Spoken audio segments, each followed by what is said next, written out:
Hey everyone, it's Jessica, and today I am going to show you how to thread sequins through some embroidery floss. So there's your supply list. I've got all my items gathered up here. I've got some scissors, an embroidery floss, a craft needle that has a small enough head to get through your sequins, but large enough to fit your embroidery floss through there.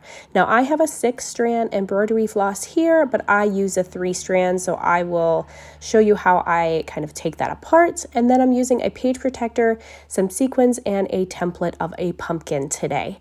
So I am going ahead and get started by just putting some light adhesive on my template. I'm just using this on my page protector here as a guide to poke some holes with my little brad tool. I call it a brad tool, but it's the tool that came with my So Easy mat below this, which is the pink thing. It's just like a foam board, and that comes with it so that you can poke your holes to actually put your thread through.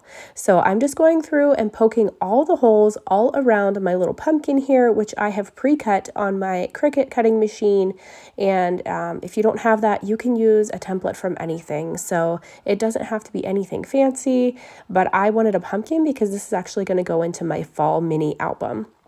So I'm just poking holes the whole way around this, and I'm keeping them spaced so that they are about the same width apart as I would if I were stitching this by hand. So you can see here, I'm going to hold this up and show you about how far apart they are. So they're pretty close. And then I'm going to go ahead and separate my threads. This is, again, a 6-strand floss. So I only want to use 3 strands. And you can see if you kind of fray it apart at the end, it'll come apart fairly easily, but you don't want the strand to be too long, because what I found is if I have too long of a strand here, which you'll see in a second, it just kind of starts to get tangled up and it's really hard to separate, and it just kind of ends up in one big knot. So you'll see me here just kind of trim that off, and then I will end up using the excess whenever I run out. So you don't need a ton of it to start. I like to work with strands that are long enough to keep going for a while, but again, short enough that they don't get super tangled. So I'm just gonna go ahead and cut this apart here in a moment, and then I'll use the rest of it, but I'm just going to cut this piece off and just start with this. I do like to use a piece of tape, just like some Scotch clear tape, to tape down the tail end whenever I first start my strand and end my strand, and I'll kind of tuck that in behind where my threads are going to go, so in the end you don't even see that, even though it's a clear page protector. Here I have a really cheap set of craft needles that I got from Walmart, and it has a large enough head in it that it gets my little needle threader through here, but yet I can still fit all of that embroidery floss through there as well. And you want a needle that has a head that is small enough to also go through the sequins, because it has a hole in the middle of the sequins, so you want to make sure that your needle is going to fit through there. So I would definitely test that out before you start this. So as you can see here, I am just starting the first one. I poked it in from the back side. That way I could tape the end of it to the back side of my pumpkin, and it'll be very nicely hidden. So as you can see here, I've just dumped a pile of sequins on my desk here on my glass mat, and I am just using the end of my needle to poke through each one. I like to put about 3 or 4 of them when I'm doing this kind of technique, and then I just pull them down through the thread, and I just mix and match where I have them and where I want them to go.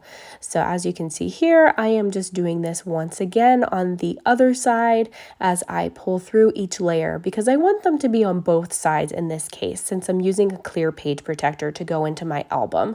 So I went sequins on both sides, so I'm just going to continue to work at this, just adding sequins each time I pull through the top or the bottom, and then I'm just going to stagger them throughout my design as I go. Now you can see that tail end there where I started, but no worries. Once you get all these threads in there, and I double them up a couple times as well and go through a few of the holes a few times to get it to the thickness that I want and fullness, so you're never going to see those tails whenever it's all said and done.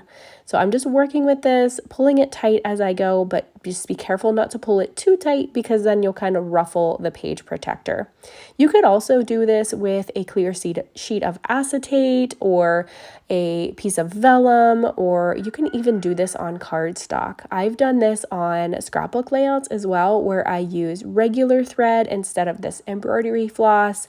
I've used the same floss.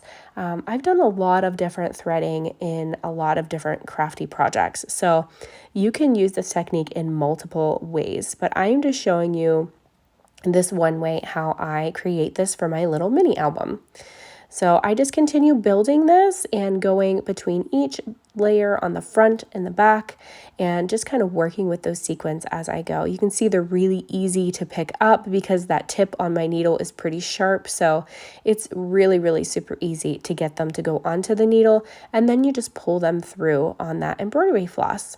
They pretty much stay put. They don't move around a whole lot because they're pretty tight with that embroidery floss, and I don't have to worry about them moving or shifting too much in my album. So you can see it's getting a little bit fuller at this point. I'm going to fast forward this and I'm going to show you what it looks like when I'm all finished. So here's what the finished result looks like. You can see it's really full and kind of chunky in just the way that I like it. And now it's ready to go into my mini album. So isn't that so pretty? Just sparkly and all that goodness. And here's another example of it on a layout just with some plain thread.